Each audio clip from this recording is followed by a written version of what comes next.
Welcome to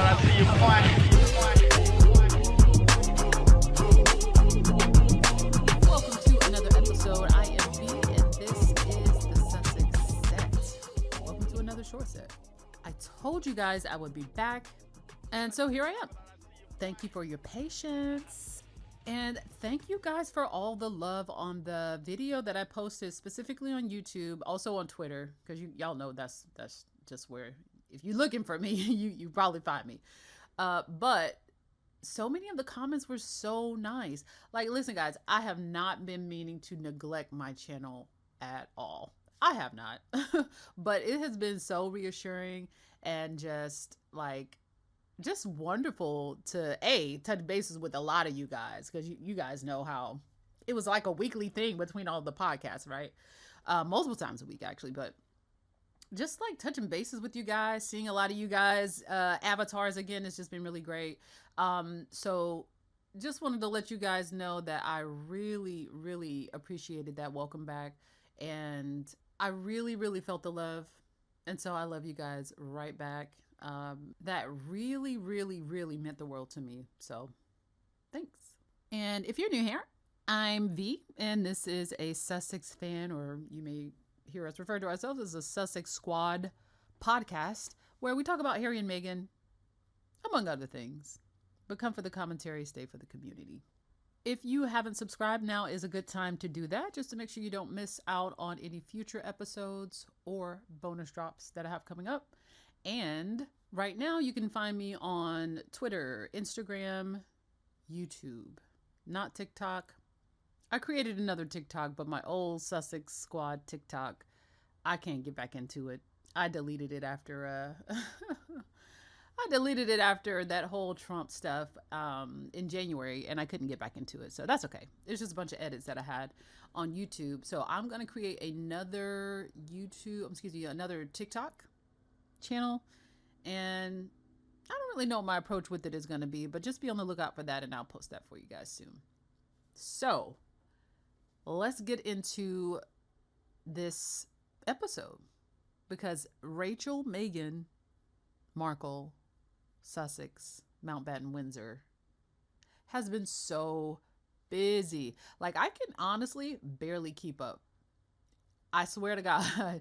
And I feel like I haven't gotten busier, although I feel like everybody's gotten busier since the pandemic was over. But every time I looked up, it was a new engagement, a new outfit, from Paris to New York to DC, back to California. Like, it just seemed like she came from out of nowhere. Doesn't it? Like, she makes appearances every once in a while, you know what I mean? And since the kids have gotten bigger, there have been more frequent appearances. But this was kind of like a blitz. This was kind of like a blitz that we honestly haven't seen since her royal era. And we really don't talk about that era too much, I guess, but like, something's cooking up. It's speculation, right? But like, and I'll get a little bit more into what I think is cooking up later, but she's really out here doing it. So after Paris Fashion Week, which, by the way, I have a theory on that too. But after Paris Fashion Week, Meghan flew to the East Coast, U.S. in New York, ending in New York, but she was also in Washington, D.C. to speak at the Fortune Most Powerful Women Summit.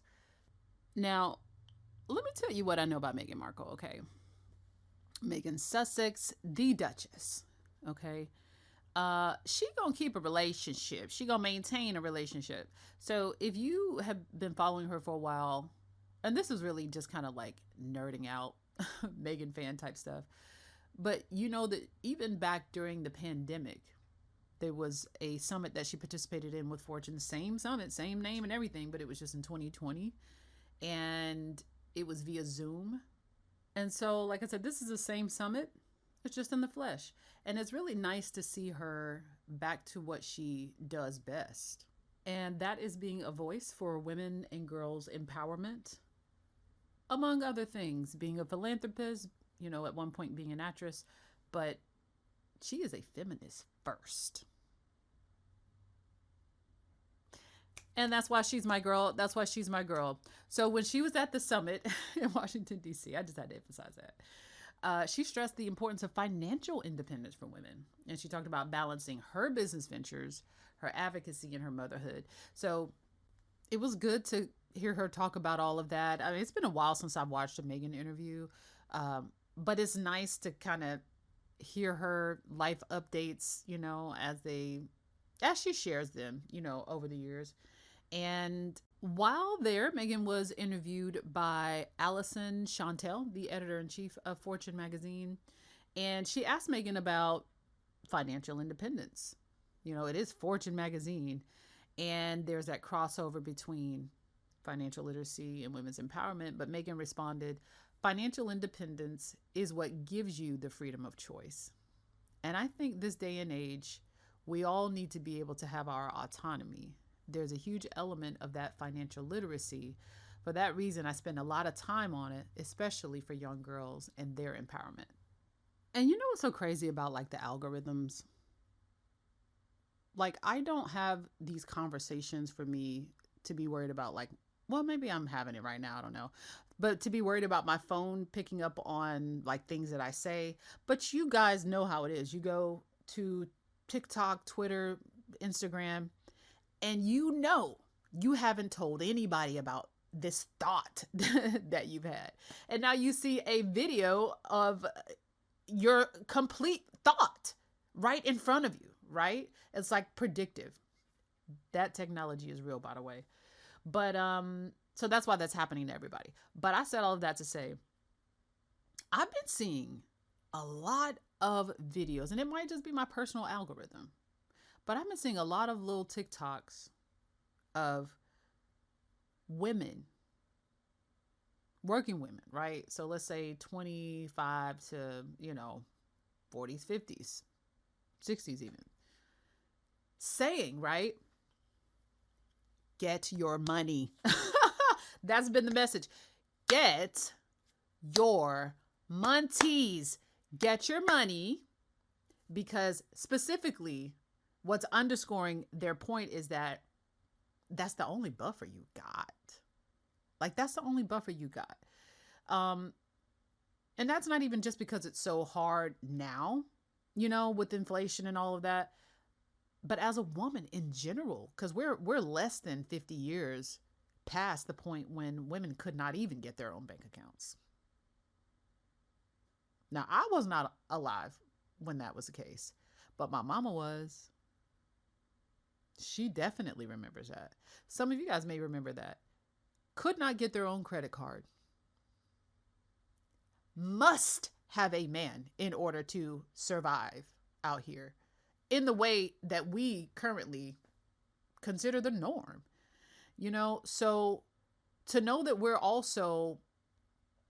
we hear these messages and we take them for granted sometimes, right? But now we cannot afford to take those messages for granted, because we now in 2025, we live in a time where Roe v. Wade is no longer the law of the land. So autonomy is systemically being removed from women in other areas. You already get, and I've talked about this a little bit on Twitter, right? And how I feel like sometimes Kate Middleton plays into this, and it makes you wonder, well, what conversations are actually happening in these back rooms, right? But these like trad wife images that come out, not just from her though, but she was doing that for a while. And y'all remember them prairie dresses, right? But there's been this big movement of, traditional women and being at home and having 10 kids and, in 2025, y'all talking about that, but it is not a coincidence. I'm going off the rails a little bit, but it's not a coincidence that is something that we see prevalent after they have gotten rid of Roe v. Wade. You know what I'm saying? So not just that, but consider the fact that Roe v. Wade was just one thing, the biggest domino, and it feels like they're trying to meticulously remove as many rights as possible, including in some states, no-fault divorces. All right, which then goes back to a woman is crippled financially. in the worst hypothetical, right? But Handmaid's Tale is kind of the narrative we're headed on, right? That's kind of the road we on right now, right? Divorce used to cripple a woman financially. It seems like some forces are really trying to get that to be the norm for women. And so it is important for people like Meghan, for feminist voices who are not afraid of some of the backlash that they most certainly will get these days for speaking messages of women's empowerment. Meghan has been her. She's been that girl, that woman from day one. Day one. You remember how she was on that commercial on Inside Edition as a child talking about, well, men can do the dishes too. What you mean? Like from the beginning. So I love that she's still out here just emphasizing to girls specifically, know your voice, use your voice. That's all you got. But she continued, as women, when we're supporting each other for all of these elements that might not necessarily be the ones that people want to hear us talk about, there's nothing taboo. There doesn't need to be anything taboo about talking about our financial independence or independence overall. Man, I love that lady. That quote is really important because you do get the sense that when you speak about normal things, normal rights, and not getting new rights, just maintaining the ones you already have. If you're famous, you do get backlash. So there's a deliberate effort to silence women, to to make them smaller, to make them feel as though they should reduce their volume, the space that they inhabit. And it's really sad, but it's really important to, as a fan of Meghan, to remember that not only is it important for me personally, I should say, to like amplify her voice when she does that, but for me to also be a voice, just because it's like, it is a truly slippery slope, y'all. Like sometimes I sit and I have panic attacks because I have terrible anxiety, but like, it is a very, very, very slippery slope. And I just want you to think back to Barack Obama being president, right? Because Joe Biden was just like the last 2 years. But think about the Obama presidency. Do you know how quick that felt? Like, not that it just went by quickly, but that it felt like it was just yesterday. And Roe v. Wade is already gone because the Supreme Court is corrupt. So, yeah, it's important to emphasize those messages, to amplify those voices, and to also be one of the voices. Because if we don't, we lose everything. I mean, like, that is not an exaggeration. Everything goes away. And what I find so interesting about Meghan, and you might agree with me on this, but especially lately, given that she's so visible, in her visibility, Meghan has never shied away from femininity. She's always said they both can exist in tandem, femininity and feminism. So on the exterior, she is the epitome of soft life.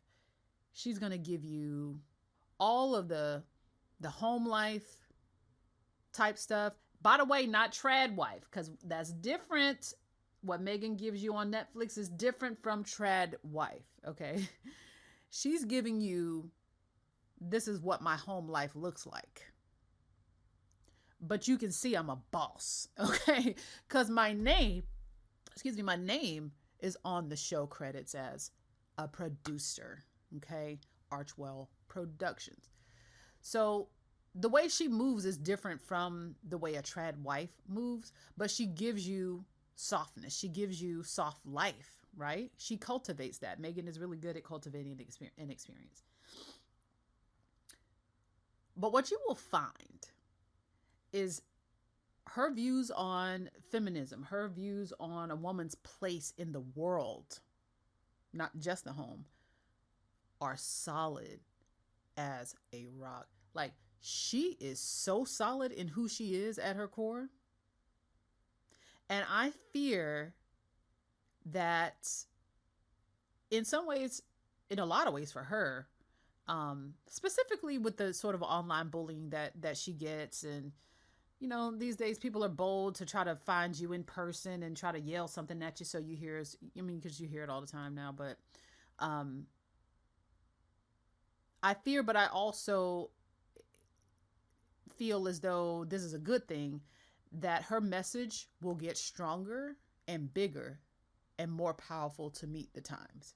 And that's kind of what needs to happen, not just with her, but anyone who is feeling like they're on the right side of history. You gotta match their level. Otherwise, you're acquiescing, and we cannot afford to acquiesce. So I really do look forward to, sadly, in the next couple of years, as the Trump presidency continues, seeing how we're going to learn a lot about a lot of celebrities as well, y'all. We learn a lot about a lot of celebrities. But we're going to be able to see how her message strengthens over time, how feminism in general looks. And I'm happy that she's a voice. You can probably hear I sound a little bit stressed, but just thinking about it. But I'm happy that she's a continued voice, right? I feel like young girls are going to look to her the way that we looked at Gloria Steinem. She's been at it for that long. That's been her life mission. And isn't it just great to be a fan of somebody who is so serious about demonstrating that, like showing you how you can also do the same for whatever is important for you. So I love that she took part in that summit again. Meghan also posted a really cute Instagram video. Now, one thing about Meghan, she's gonna curate her life. Yep, she's gonna do that. But what was so cool about the video is that you got to see Gloria Steinem, and I believe she had lunch or something with Serena while she was there. That's, I think, like a little headline that I saw. But just all of the little details that were meaningful to her and her trip. It's really good to view that. And I think like more people should do that. So like when you go on a vacation, or you I don't know, have a charity event, how you do these charity runs and stuff like that for work. But obviously something that's meaningful to you. I think people should like make their own little edits. You know how like fans make them of their celebrities? Make them of yourself, like make them of your family. And it was just so cute to see Harry just looking like a husband. He was just looking like a husband in the closet with her just doing all of her makeup and hair stuff and fashion stuff, which is what a dude would do.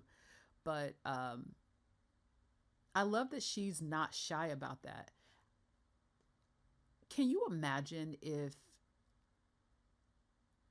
she had changed so much when she joined the royal family that she never wanted to do social media again, anything resembling the Tig? But girl, we got we got Meghan on Instagram. Meghan, just Meghan. So whoever had Meghan before, Meghan said, oh no, not anymore. But and she doubled down on that.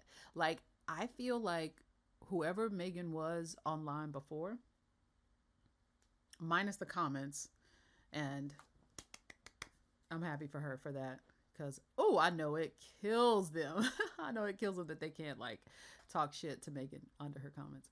But whoever she was before she joined the royal family, what you tried to kill, you actually just awoke.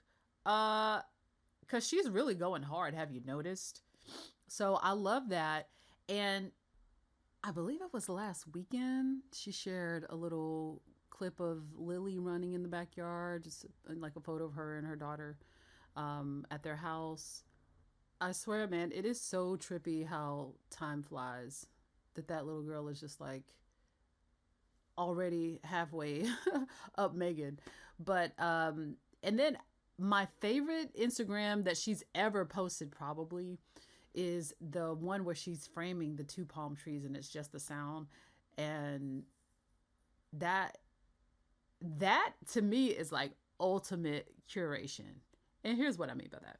Not curation that, we all know those people that post on social media and they be faking the funk. They be faking the funk like, and we're not, I'm not judging nobody. You feel me?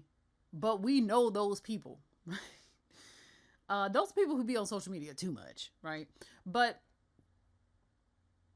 what I mean is curating your socials, specifically like the image heavy, video heavy things where are pretty much your modern day photo albums, because they're all digital pretty much now, but that's a public one, so that when you go back to it, and this is how I kind of judge whether I should post something or not on my own, like, do I find it meaningful when I go back to it? Or do I want to delete it? You know what I'm saying? And I want everything on my page to be meaningful to me. Now, granted, I ain't got all the stuff that Harry and Meghan got going on, charity events and flights coast to coast and stuff like that. But I do have things and people and situations in my life that are meaningful, that are memorable to me, So I love that she also, in doing her own thing, demonstrates a way that it can be done. And I think that's one way to really just kind of like speed through some of the goals that you have for yourself. And I'm not even talking about just celebrities that, you can look to say, oh, like, how do they, I'm talking about people in your day-to-day life. When I see somebody who does something that I want to get better at, I reverse engineer what the fuck they do. Like, that's just pretty much it. That's how I learned how to play tennis. Now, granted, I don't play like Serena Williams, but I watched a lot of her matches. I didn't learn how to play tennis until I was like 28. 28. But it's like riding a bike. I promise you. But that being said, that's just a little example, personal example. But Meghan is really good at social media. So if you haven't seen that video of the little the clip of the palm trees, and I just imagine, like, if I'm Meghan, my heart is just filled with so much joy. Like, imagine having coffee on your back patio, just looking at your palm trees with your ginger prince, like, right next to you, having coffee or whatever they do. Like, they have the most beautiful home, the most beautiful backyard. Do you know they bought that home for like $14 million or something like that during the pandemic? The best possible price for a home like that in that area, because there's no way if they bought that home today, it would be 14 million. That's what the reported sale price was. So, like, despite, and I'm always amazed by that, despite everything they went through, everything worked out perfectly for them, including the two trees. Because I don't believe if I lived in that house and those trees meant whatever they mean to them, to me, I don't want to move, actually. Unless the trees are coming with me. You feel me? But no, I'm a simple person. I love stuff like that. I always say in my old age. I love it. I love it. I love quiet. I love simplicity. And before I move on, I do want to say,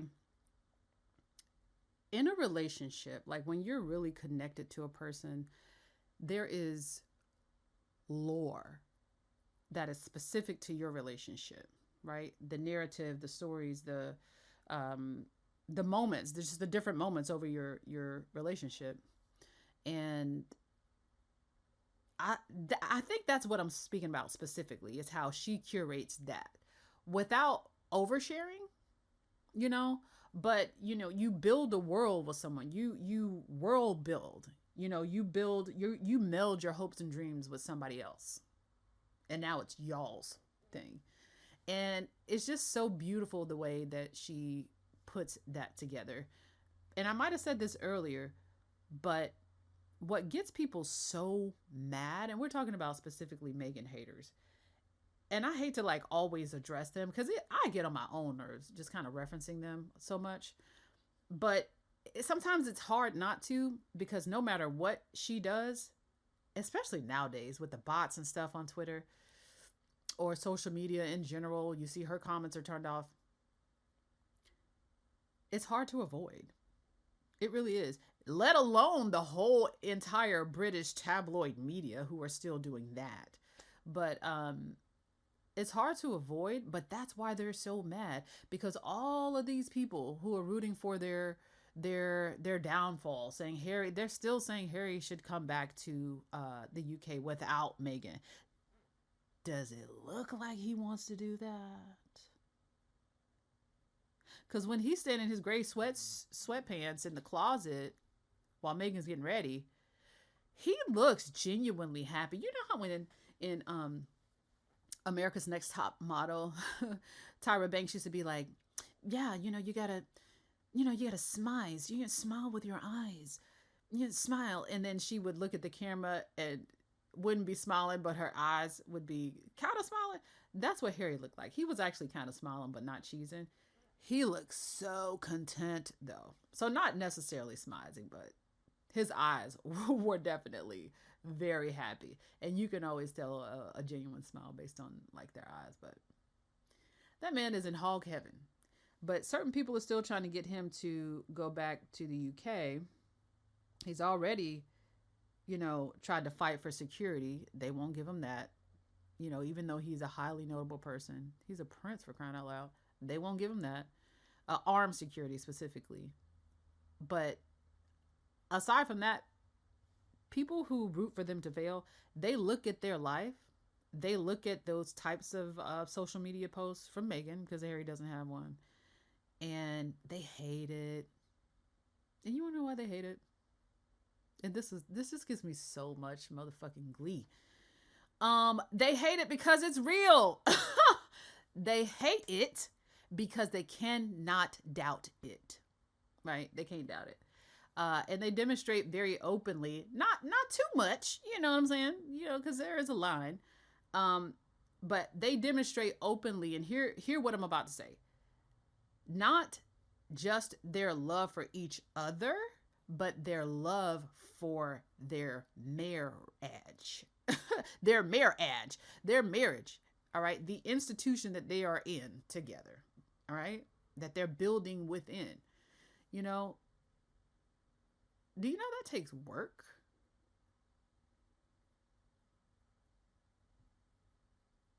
And they still can't keep their hands off of each other. Like, I saw Harry copping a feel on Meghan.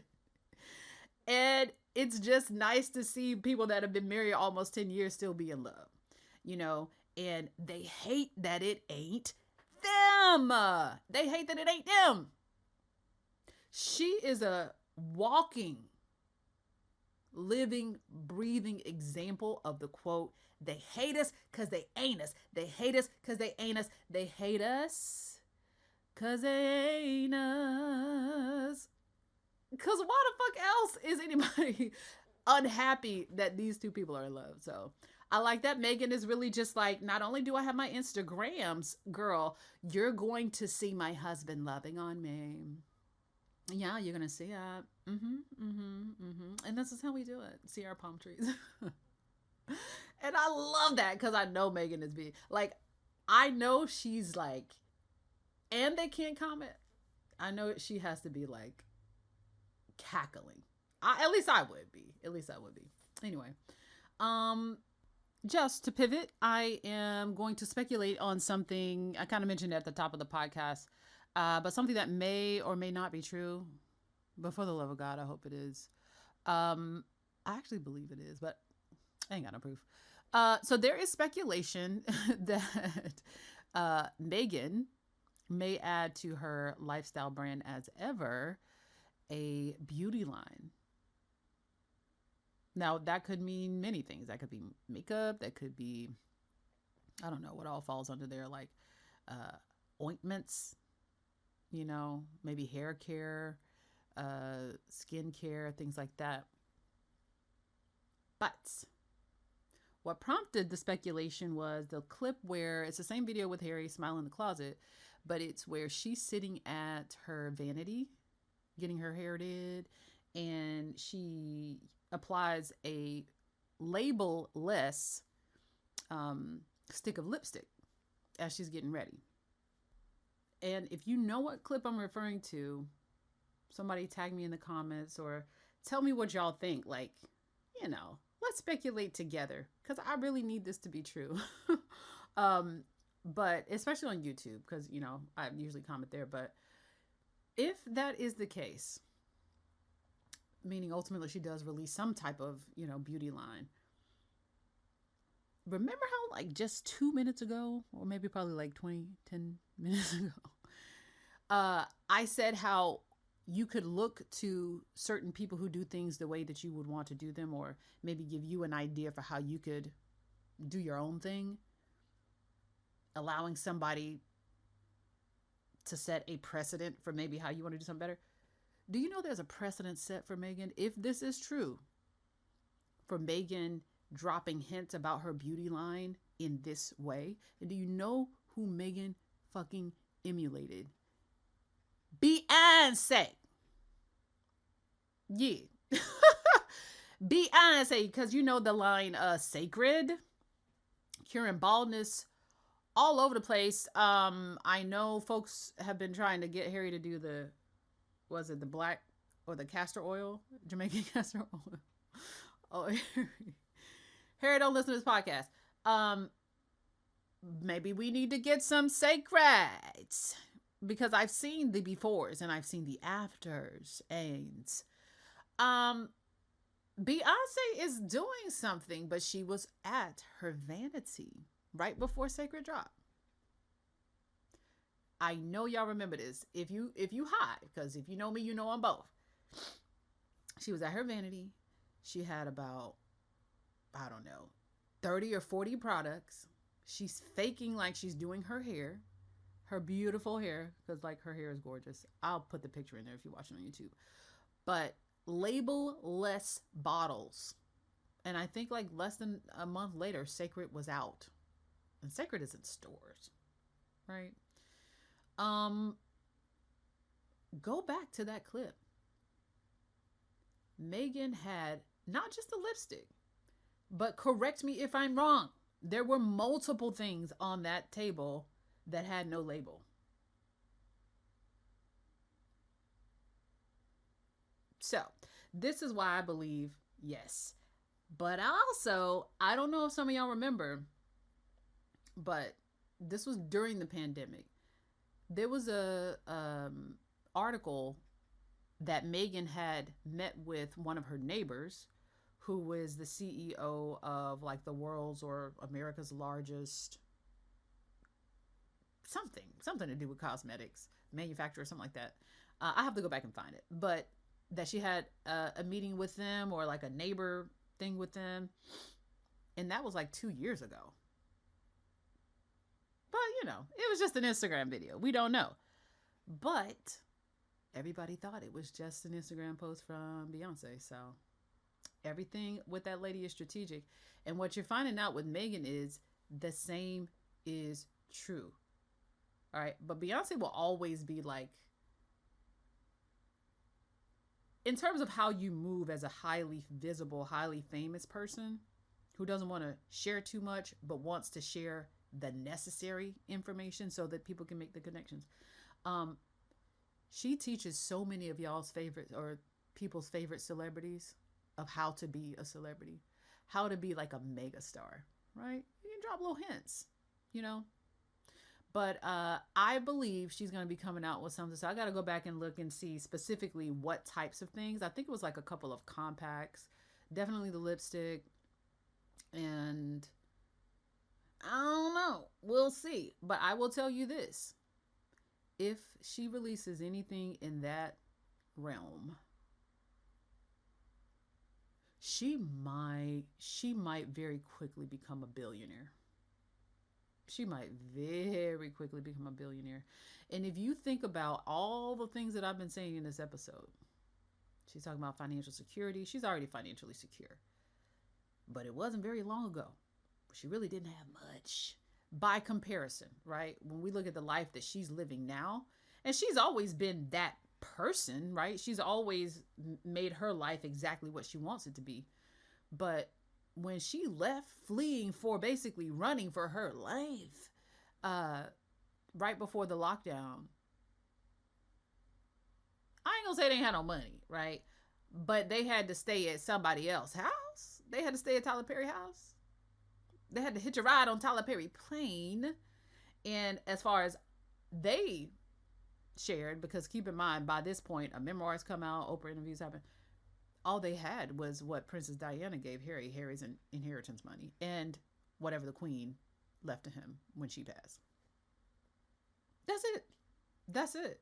Now they got Netflix deals that are being renewed. Meghan's had multiple podcasts. They've created their own awards with, the NAACP. That's around digital media and usage. And the list just goes on and on and on and on and on. It is the way, though, that Meghan absolutely refused or refuses to ever be put in a position where she feels powerless. This is what I feel like we're witnessing, right? Like in this moment, in whatever gear Meghan is about to shift to, because I really don't believe she's pedal to the metal yet. But like, think about the Balenciaga. I didn't realize this podcast episode was gonna be this long. Think about the Balenciaga Paris Fashion Week. In hindsight, it appears to me, and this is very, very smart of Meghan, that Meghan had already had New York and DC planned. Obviously, a Fortune Summit, girl, that's months in the works. What do you mean? She already had the East Coast thing planned. But Meghan being Meghan, I feel like she saw Fashion Week happening right before her appearances at New York. And if I'm thinking logically, and if I'm Meghan, I'm thinking, how do I get the most attention? Specifically, the most attention for the Fortune Women's Summit, for Project Healthy Minds, for I forgot the other thing that they did, but you get what I'm saying. Let me go to Paris Fashion Week and let's get the girls chattering for days because I know my power. This is why I stand, Meghan, because that's exactly what happened. She went to Paris Fashion Week out of the blue and she invited herself. Now, some people will look at that and be like, oh, I just hate that phrase because it make it seem like it's so bad. But what she did was the same thing that she's done with her friends and friendship. Same thing she did with the tennis tournament where she's supporting her friend whose son passed away. This is a little bit different because it's publicity also involved, but she was friends with the designer, is friends with the designer. And according to him, she called him up and said, hey, I want to support. This is your debut show at Balenciaga. And if you're him, of course you want Meghan on the front row of your show with Anna Wintour. Yeah, of course. Absolutely. Please, would you come? And he had not one, but 2 looks for her. And so seeing how much of a success that was, my key takeaways are these. Treat your friends well and they'll treat you well. And then secondly, know that you have the power to move and act. Like, you do have authority over your own decisions. You don't have to wait to be formally invited every place. You don't. Well, here's another takeaway. Know your own power. Because Meghan, in simply saying, hey, I want to support, ultimately, of course, she wanted to be right exactly where she was. She wasn't going to be in the back. She's not gonna be in the back, but she wanted to be there. And again, my theory is so that, you know, more people could know about the work that she's actually doing. Um, that's a person who knows the weight of their name, the weight of their presence. Everybody wins. Invite yourself to more places. Take a lesson. Take a lesson. And to be honest, she didn't invite herself. But ultimately, I see that as a power move. And I love that for her, because I know that if she were a man and did the same exact thing, it wouldn't have even been written about. It wouldn't have even been mentioned. And so ultimately, here's the point that I'm making. I promise you I have a point. I promise you I have one. Meghan, showing that she has boss moves. She has cards that she can pull. She does, and they don't have anything to do with Harry. But that financial piece, though, that's why I said if she releases this line, cosmetic line I'm speculating about, and, you know, creates this buffer for herself, you know, like the bigger version of the TikTok videos.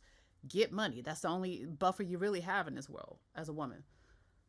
Keep in mind, Meghan felt more like she felt more powerless than just the average person at one point in her life. Recently, after everything was supposed to be perfect. And what I'm referring to specifically, because I always think about this every once in a while when I see Meghan, you know, just thriving, they locked that lady up for 4 months. I'm exaggerating, but she could not leave really the premises of Windsor Castle for like 4 months. 4 months. 4 consecutive months. Meanwhile, she's getting badgered and bullied in the press every single day. Do you know how powerless a person will feel? She felt suicidal. Let me just remind you. To now, you see the other side of that coin. It's like the darker the night, the brighter the day. I swear to God. So let that be a testament, really. If you're going through anything, because everybody ain't gonna marry no prince and get locked away for 4 months. But Diana did say it was a guilty case. She did say that. She said that. But if you can go to the lowest of the low, from the lowest of the low, and just kind of like make it out of it, you can tell everybody to go fuck off when you start thriving again, you know? And I think, and maybe this is sort of, I don't want to say like an offensive posture, but she is on the offense now. Hold on now. She is that. But it's, for me, it definitely, just as a fan who's been like a fan for so long, this feels specifically like, and I don't want to say that, you know, she's doing or putting on for anybody else, but it just feels like she's trying to show very, very, very publicly that she is not afraid, that specifically not afraid to be herself, but she's not afraid of them either. But she's gonna be living her life, and she's gonna do it exactly the way that she envisioned. But she's going to make sure she gets to a point where she is untouchable, having gone through what she went through. Mark my words. Mark my words. And the last thing I want to talk about, it's a little bit of a somber note, but really important. And again, it's just to emphasize the work that they both do. But Meghan supported her friend Kelly McKee Zashvin, I hope I'm saying that right. Mm-hmm. And there was a charity tournament, tennis tournament. And if you hear some crazy noises in the background, that's my dog. He's trying to come in here. charity tennis tournament. And I believe that was back in California, so super, super recently. But Meghan and her foundation, the Archwell Foundation, supported the Alliance, which is her friend's foundation, which was set up in honor of her son George that died in 2022, only at the age of 9. My God. And it's no surprise that Meghan became emotional listening to her friend. Just be gracious and thank her for supporting them. I believe, the second year in a row? Or maybe, actually, you know what? Maybe this is the third year. I don't know. Second year, I think. But that was really, really touching. One of the silver linings of that was seeing the pictures after the fact. It kind of reminded me of one of those polo matches that they go to. But it was just really nice to see all smiles and really just for this cause where you're supporting the cause, but you're also supporting your friend who probably feels like family. But her friend said, quote, to Meghan H., "You continue to amaze me with your commitment to community and your fierce loyalty and love and friendship. We are so grateful you chose to support the Alliance again this year. I'm always in awe of your ability to show up for others, for this cause, and for our family. Thank you for holding George in your heart and helping us carry his light forward." So that was really a beautiful and gracious thank you to Harry and Meghan just for supporting. And that's just a really beautiful way to keep their son's memory alive. So may he rest in peace. And to learn more about the Alliance, I will link it in my description. So that is about all I have for today. Thank you so much for tuning in. As always, I said this was a short set. Girl, this is a full podcast. I guess I had a lot to say. I don't know. But thank you for tuning in. As always, you know you can find me. And be on the lookout for something else coming very soon. More details to come. But thanks again, y'all. Be safe. Stay sane. And always remember that the Queen's piece is the only piece on the chessboard that can move wherever the hell it wants to go. Be the queen. I'll see y'all next time. Peace. I'm a bad bitch. You can't kill me.